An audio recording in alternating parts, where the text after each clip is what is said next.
نه منظور میگم این الگوریتم آکسیموم دقیق یه شیعه مترولوژی مودا برای اینکه اون لبه بفته قشنگ فیدگاه یه سانتیمیم ای باید گذاشتم یه سانتیم که بفته قشنگ بفته اونو یه چیبا که دیگه دقیق داره این موقع او 3 سانت اوور بین یعنی کج ده مثل او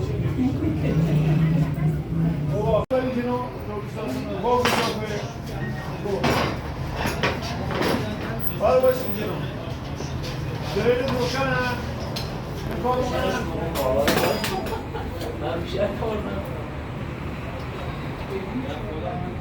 یه 8 و 64 نمیده قرار نمیده چی و 76 با این 76 همون آره بعد گفت 64 با هم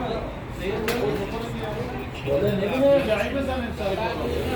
آقای دو بر اساس میلیمتر زمینی سایز چی نداره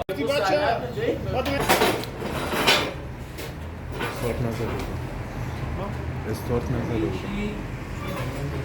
پلی نزده بودم فیلم بگیره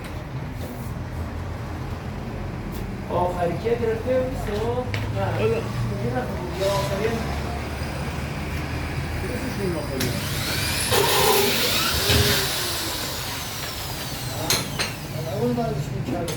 ها؟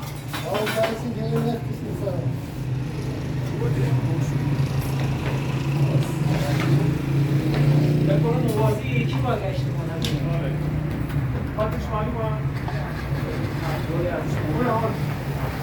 دقیقاً چی تو کنه؟ آفرین دقیقاً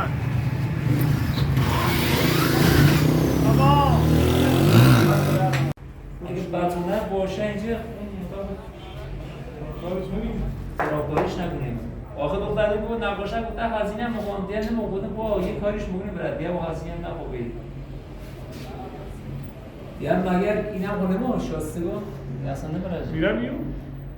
کدوم کج میشه لامپیکه بینم نمیره فشار رو بدم نره اگر نمونه از شو لامپیکه؟